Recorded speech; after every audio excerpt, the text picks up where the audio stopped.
Good day mga master, and for today's video is magti-trade tayo sa Ethereum. Okay,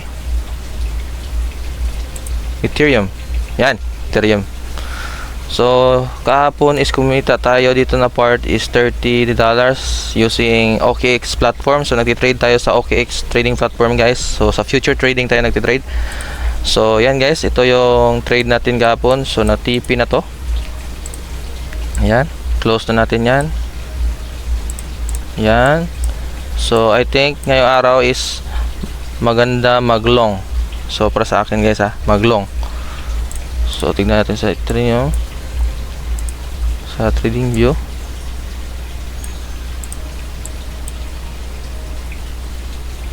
So yan guys, parang bullish talaga yung market guys.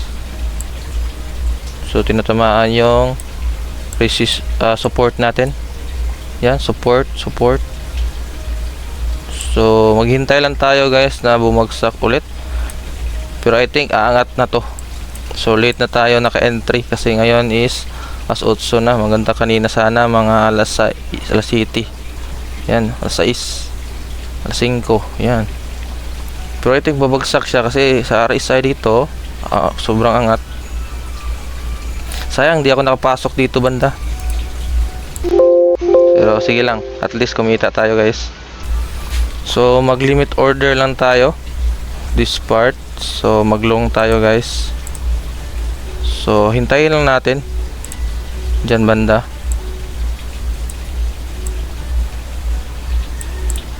So, tingnan natin sa 15 minutes.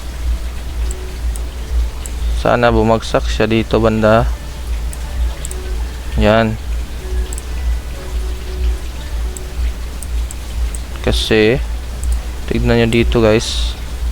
Oh, dyan yung mga past resistance bumabalik dito nga part. Oh, so sana bumagsak siya ulit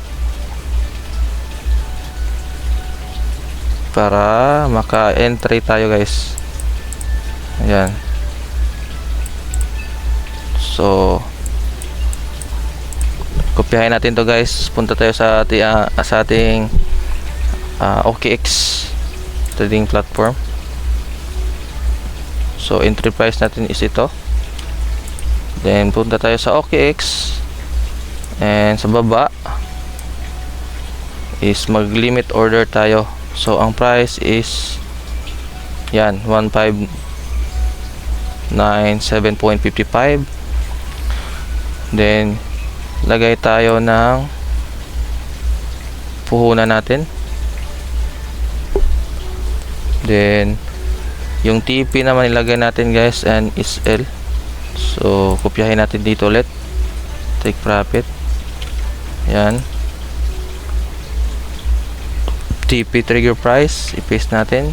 Yan. Then yung stop loss, yan, ito yung stop loss.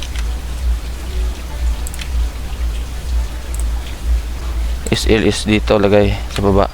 So kung manalo tayo is 46.50 US dollar, tapos matalo naman is 46.50 US dollar.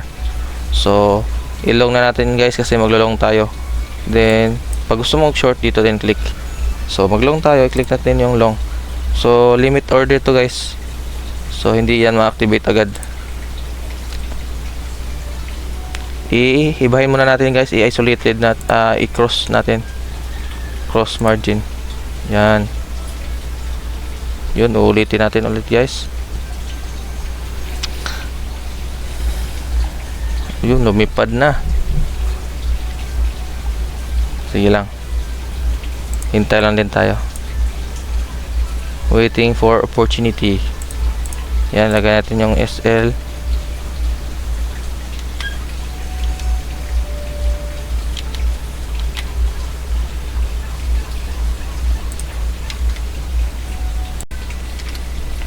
So okay guys, so ito yung limit order natin, and yung stop loss is ilagay natin sa previous low dito banda guys. So sa baba lang yan. And yung TP din natin 1:1, so iparehas din natin guys.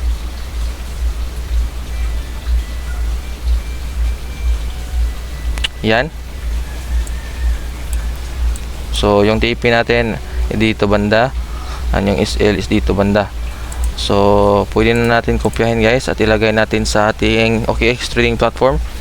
So dito ako nag-mark out sa trading view, pero dito ko ilalagay sa ating OKX trading platform kasi para sa akin mabilis lang. Pwede naman dito sa trading platform, sa OKX kasi may trading view sila, pero okay din kasi gusto ko dito sa trading view kasi yung indicators ko is nandito. So i-copy lang natin to. Yung entry price natin is ito, entry price, copy lang natin and ilagay natin dito sa baba. So dito nga price, limit order, yan limit order, and copy paste lang, and yung amount na puna natin is 50%. Then dito naman is since long tayo, dito tayo maglalagay. So TP and SL yung ilalagay natin guys. So take profit, kopyahin natin to, Control C, then Control V, yan. So kung manalo tayo guys, kikita tayo ng 48.90 US dollars. Then kopyahin natin yung stop loss. Ito yung stop loss guys. Control C, pagkatapos Control V, and yan guys. Kung matalo tayo naman, 48.67 yung patalo. So since maglong tayo at paangat para sa akin, yung bias ko is yung market is aangat pa. So I think babagsak siya ulit dito banda and aangat, or kung mali ako, babagsak and mahit yung stop loss natin dito banda. So sige guys, i-click na natin yung long kasi yung bias natin is long, and limit order to, hindi to market order guys. So hintay si na babagsak bago ma-trigger tong open itong limit order natin guys. Kung market order ka naman is dito siya sa current na price mag-open ng position. So hintay-hintay lang tayo guys. So hindi tayo nagmamadali kasi kung magmamadali ka baka matalo ka naman. So yan, i-click natin yung long. So ito, long, price, amount, cross limit, then TP, market, then SL. So confirm natin guys. So nandito na siya sa open orders natin. Hindi pa ito activated guys kasi hindi pa na-hit yung limit order natin. So open position lang siya, makita dito banda kung once ma-trigger na. So dito naka-standby lang muna siya guys, dito na area. So hintay-hintay lang tayo sa ating trade. So currently lumipad na guys. Yan, ito yung limit natin. Hopefully babagsak siya ulit and aangat na. Yun. So hintay-hintay lang. That's it guys. So i-update ko lang kayo sa ating trade ngayong September 28. Yan guys. That's it. Thank you. Okay guys, quick update sa ating trade. So nakita natin hindi siya kumagat sa limit order natin. So wala na, lumipad na talaga siya. Sayang kung dito natin nilagay banda sa 1599.44, kumita na sana tayo. So it's okay guys. So maraming opportunity si market, si crypto, si Ethereum. So hintay lang tayo sa next trade. So i-close natin yung limit order natin dito kasi iba na naman yung trading setup natin. So wala na to. So ito yung ano natin. So i-close na natin tong limit order guys kasi wala na, another trade na naman, hindi na kagat, sayang, kumita sana tayo. So yun guys. So yung bias ko is pabagsak si market, si Ethereum. So short tayo dito banda guys. So short tayo dito banda. So ililimit order lang natin siya guys. So dito yung yan. So ano lang tayo guys ha, mag-scalp. So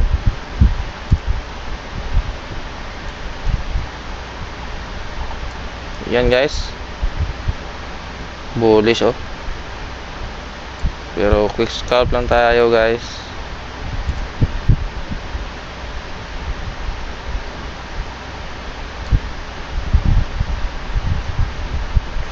dito banda.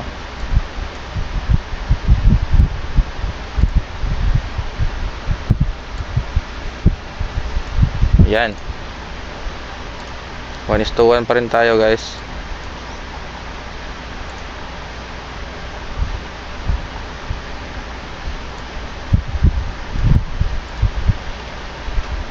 Yan. So, maglalagay tayo ng limit orders, guys.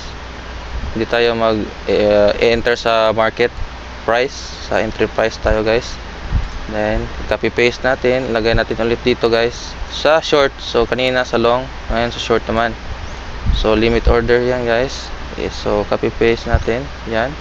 Tapos, yung trade natin is 50%. Then, lagay natin yung TP and SL. So, yung TP muna. So, ito. So, since short, dito natin lagay sa short. Yan yung TP natin. And yung SL naman is ito. Lagay din natin ito sa SL trigger price. Yan. So, kung manalo tayo, guys, kikita tayo ng 26.29. And kung matalo naman tayo is 26.29. So, i-activate na natin yan, guys, para maging limit order. Para malagay dito sa open orders. So, short. Kasi short tayo. Yan. Cross limit. Yan, tama naman. Click confirm. Then yan, guys, hintay lang tayo sa ating limit order na ma-trigger. So, dito banda. Yan. Hopefully bumalik siya, tas bumagsak na naman. Or kukunin yung SL natin. So, hintay-hintay lang tayo, guys, na ma-activate yung limit order dito banda. So, i-update ko lang kayo kung matapos na yung trade. So, sayang dito banda, guys. TP na sana tayo. Kita na sana, oh. Malaki-laki din. Kung dito natin nilagay yung limit order. So, kanina dito yung kanina. Tapos bumagsak. Then, lumipad na. So, sayang. So, okay lang. Maraming opportunity si market. So, hintay-hintay lang tayo, guys, sa trade. So, update ko lang kayo. Ngayon is September 28. Sayang to. Okay lang. So, that's it. Yes. Okay, good morning, guys. So ngayon is magandang hapon. So ngayon is titignan natin yung trade natin. So sa open orders, wala na dito. So sa open position, nandito na siya, guys, nakalagay. So tignan natin dito. Yan, guys, na-activate na yung trade natin. Yan. Yan, guys. So yan, activate na yung trade natin, guys. At dito naman sa ating OKX is negative tayo ng $9. So yan, guys, hintayin lang natin na ma-take profit or ma-stop loss tayo sa trade natin ngayon. So currently negative tayo ng 1%, and sa USDT is $8. Yan, guys. So, update ko na lang kayo, guys, sa trade if panalo or talo. So, yan. Currently, nasa red area siya sa stop loss natin dito. So, hopefully, babagsak siya, guys. So, yan. Wait lang tayo at hintay-hintay. So, that's it. Okay, guys. So, ngayon is titignan natin yung trade natin. So, currently, na stop out tayo sa Ethereum. So, umangat yung Ethereum at natalo tayo ng $29. And bumalik tayo sa ating capital na 1,000. So, ito yung history natin. Position history. And yan. So, natalo tayo ng $29, guys.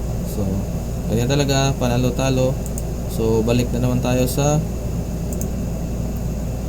ating capital na 1,000. So, yun lang, guys, and thank you for watching.